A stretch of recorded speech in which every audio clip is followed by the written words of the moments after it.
ગુજરાતના અનેક વિસ્તારોમાં છૂટોછવાયો મધ્યમ અમુક વિસ્તારોમાં ભારે વરસાદ પડ્યો અને હવે બાકીના ભાગ જેટલા પણ જે ગુજરાતના રાહ જોઈ રહ્યા છે કે અમારે ત્યાં વરસાદ ક્યારે પડશે।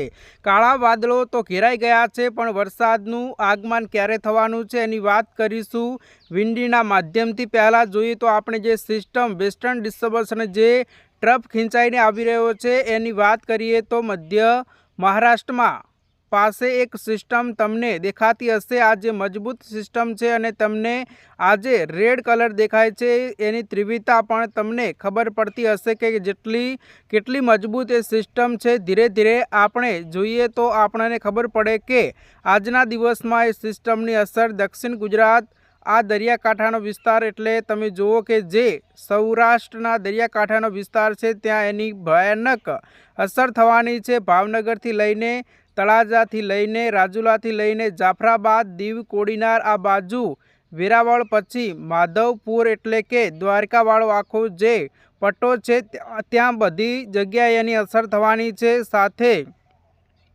મધ્ય ગુજરાતના અમુક ભાગો અમદાવાદ નડિયાદ અને આ વિસ્તારો એવા છે કે જ્યાં છૂટોછવાયો મધ્યમ વરસાદ પડી શકે। વડોદરામાં પણ સામાન્ય મધ્યમ વરસાદ પડે તેવી સંભાવનાઓ અત્યારે દેખાઈ રહી છે એટલે ગુજરાતમાં એ સિસ્ટમની અસર થવાની છે। સાથે જ બંગાળની ખાડીમાંથી આવતી સિસ્ટમની પણ અસર થવાની છે એટલે આજથી પહેલી બીજી અને ત્રીજી તારીખની આસપાસથી ગુજરાતના મોટા ભાગના વિસ્તારોમાં સારો એવો વરસાદ પડે એવી સંભાવના છે। એટલે એ સિસ્ટમનો જે અલગ અલગ બની રહી છે અહીંયા જુઓ તમે બંગાળની ખાડીમાંથી એક સિસ્ટમ આવી જે મહારાષ્ટ્ર સુધી પહોંચી છે। આ બાજુ મહારાષ્ટ્રના દરિયાકાંઠે પણ એક સિસ્ટમ છે અને એની અસરો દેખાઈ રહી છે। આખું ગુજરાતમાં બીજી તારીખ 7 વાગ્યા સુધીમાં વરસાદ પહોંચી જવાનો છે એટલે ઉત્તર ગુજરાત જે કહેવાય ત્યાં વરસાદ પહોંચી જવાનો છે। કચ્છના પણ અનેક વિસ્તારોમાં વરસાદ પડવાનો છે।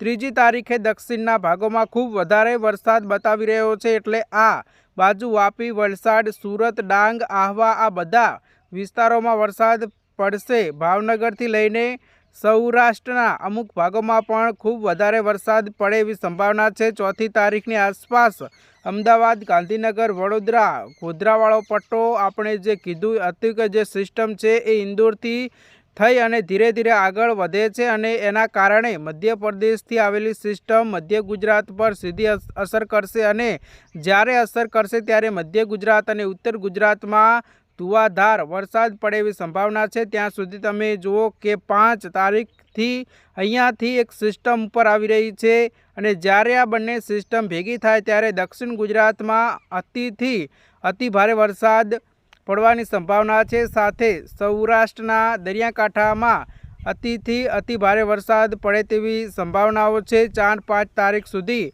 કન્ટિન્યુ આ વરસાદ રહેશે। મધ્યના ભાગોમાં 4થી 5મી તારીખની આસપાસ વધારે વરસાદ દેખાઈ રહ્યો છે એટલે દક્ષિણ ગુજરાત અને મધ્ય ગુજરાતમાં ખૂબ વધારે વરસાદ પડવાનો છે। સાથે સૌરાષ્ટ્રના દરિયાકાંઠાના વિસ્તારો અને સૌરાષ્ટ્રમાં પણ બીજી ત્રીજી તારીખની આસપાસ ભારેથી અતિ ભારે વરસાદની આગાહી કરવામાં આવી છે। હવામાન વિભાગે દક્ષિણ ગુજરાતના અનેક વિસ્તારોમાં રેડ એલર્ટ અને ઓરેન્જ એલર્ટ આપેલું છે। મધ્ય ગુજરાતના પણ ઘણા બધા વિસ્તારો ઓરેન્જ એલર્ટ આપેલા છે એટલે કે 6 તારીખ સુધી તો આ ચોમાસું અને જે વરસાદ છે એ યથાવત રહેવાનો છે। બાકી આગામી જે પણ દિવસો હશે એમાં એની તીવ્રતા બદલાવાની રહેશે એટલે આ એક રાઉન્ડ પડશે એના પછી વરસાદનો નવો રાઉન્ડ કેટલો મજબૂત આવે છે એના ઉપર પણ વધારે બધાનું ધ્યાન રહેવાનું છે। પણ ચોમાસું દક્ષિણ ગુજરાતમાં અટવાઈ ગયું હતું એ ચોમાસું મજબૂતાઈ થઈ આગળ વધી રહ્યું છે અને 4 થી 5 તારીખની અંદર ગુજરાતના એક ખૂણે ખૂણે વરસાદ પડવાની પણ સંભાવનાઓ અત્યારે જોવા મળી રહી છે। તો દર્શક મિત્રો આ વિડીયોની એન્ડમાં હું તમને એક વિનંતી કરીશ કે આવા દરરોજ સમાચાર જોવા માટે ફોલો કરજો, ચેનલને સબસ્ક્રાઈબ કરજો, લાઇક કરવાનું ના ભૂલતા।